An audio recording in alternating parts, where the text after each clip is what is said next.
Assalamualaikum, saya Yulfial Fikri Nur, dosen mata kuliah Kebijakan Sektor Publik di Universitas Islam Negeri Sultan Taha Saifuddin Jambi. Di video kali ini adalah kelanjutan atau bagian kedua untuk materi perkuliahan Kebijakan Sektor Publik. Bagi Anda yang belum melihat materi yang pertama, silahkan klik link di deskripsi di bawah ini. Baik, kita langsung saja menyaksikan materi Kebijakan Sektor Publik bagian kedua. Dan sebelumnya, jangan lupa support channel ini dengan cara mengklik subscribe, like, komen, dan share. Pertanyaan selanjutnya adalah, mengapa kebijakan publik penting? Menurut Madison and Dennis, kebijakan publik adalah sebuah proses yang kompleks yang melibatkan sekelompok pemain dengan kepentingannya yang saling bersaing, serta penuh dengan tekanan-tekanan. Para pemain ini bisa berasal dari dalam atau luar pemerintah, dari dalam atau luar birokrasi. Mereka bisa dari kalangan industri, non-profit, NGO, serikat pekerja, lembaga-lembaga profesional, atau para akademisi. Memahami bagaimana para aktor ini berinteraksi, apa yang mendorong dan memberikan informasi kepada mereka, bagaimana mereka berpikir dan apa yang mereka lakukan, membantu kita memahami dan menginterpretasikan kebijakan-kebijakan yang dihasilkan dari hubungan-hubungan yang kompleks ini. Kebijakan-kebijakan yang memiliki konsekuensi tertentu dalam kehidupan sehari-hari kita. Kemudian, menurut Dr. Rian Nugroho, kejatuhan dan keberhasilan suatu negara bangsa semakin ditentukan oleh kehebatan kebijakan publiknya, bukan oleh sumber daya alam, posisi strategis, bahkan politik. Pemimpin, sistem politik, sumber daya alam, dan posisi strategis adalah faktor pembentuk atau input producer, namun bukan lagi faktor penentu atau driver.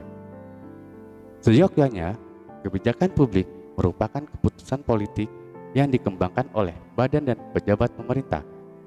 Karena karakteristik khusus dari kebijakan publik adalah bahwa keputusan politik tersebut dirumuskan oleh apa yang disebut David Easton sebagai otoritas dalam sistem politik, yaitu para senior, kepala tertinggi, eksekutif, legislatif, para hakim, administrator, penasehat, para raja, dan sebagainya.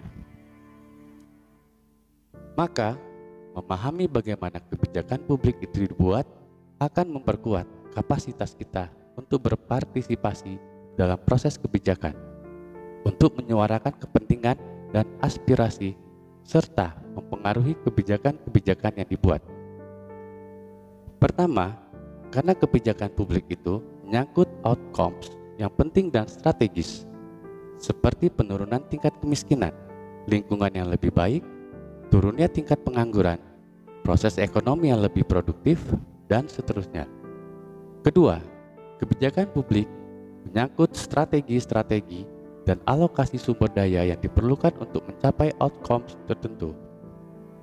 Ketiga, kebijakan publik menentukan efektivitas penggunaan sumber-sumber daya. Keempat, kebijakan publik menentukan kemana investasi harus ditanamkan. Kelima, kebijakan publik menentukan siapa yang diuntungkan dan siapa yang dirugikan dari proses pembangunan. Keenam, kebijakan publik mempengaruhi kesuksesan negara atau pemerintah dalam mencapai tujuan pembangunan. Dari sudut pandang politik, kebijakan publik boleh jadi dianggap sebagai salah satu hasil dari perdebatan panjang yang terjadi di ranah negara dengan aktor-aktor yang mempunyai berbagai macam kepentingan. Dengan demikian, kebijakan publik tidak hanya dipelajari sebagai proses pembuatan kebijakan, tetapi juga dinamika yang terjadi ketika kebijakan tersebut dibuat dan diimplementasikan. Selanjutnya, menurut Marshall E. Dimmock dan Gladys Dimmock, administrasi publik adalah kegiatan pemerintah di dalam melaksanakan kekuasaan politiknya. Kemudian, menurut Josh Gordon, administrasi publik dapat dirumuskan sebagai seluruh proses baik yang dilakukan organisasi maupun perseorangan yang berkaitan dengan penerapan atau pelaksanaan hukum dan peraturan yang dikeluarkan oleh legislatif, eksekutif, dan yudikatif. Pentingnya kajian kebijakan publik dalam ilmu administrasi publik adalah karena kebijakan publik menjadi fokus dalam administrasi publik, di mana fokus dari ilmu administrasi publik itu adalah efektivitas dan efisiensi. Dalam ilmu administrasi publik, kebijakan publik itu berasal dan dibuat oleh pemerintah sebagai fungsi dinamis dari negara yang ditujukan untuk menciptakan efektivitas dan efisiensi pelaksanaan tugas-tugas pemerintahan dan kenegaraan. Kebijakan publik akan dijalankan oleh birokrasi pemerintah. Fokus utama kebijakan publik adalah pelayanan publik, sehingga kebijakan publik menjadi kajian penting dalam ilmu administrasi publik. Untuk menjawab pertanyaan-pertanyaan tersebut, harus diakui bahwa dalam setiap proses kebijakan publik selalu akan terbuka kemungkinan terjadinya perbedaan antara apa yang diharapkan oleh pembuat kebijakan dengan apa yang nyatanya dicapai sebagai hasil atau kinerja dari pelaksanaan kebijakan. Sederhananya adalah setiap kebijakan publik mengandung resiko untuk gagal. Kegagalan kebijakan tentu terjadi karena dua hal. Pertama, tidak terimplementasikan, dan kedua, implementasi yang tidak berhasil. Tidak terimplementasikan berarti suatu kebijakan tidak dilaksanakan sesuai dengan rencana, di mana ada kemungkinan terjadi bargaining politik, tidak menguasai permasalahan, tidak ada koordinasi, dan lain-lain.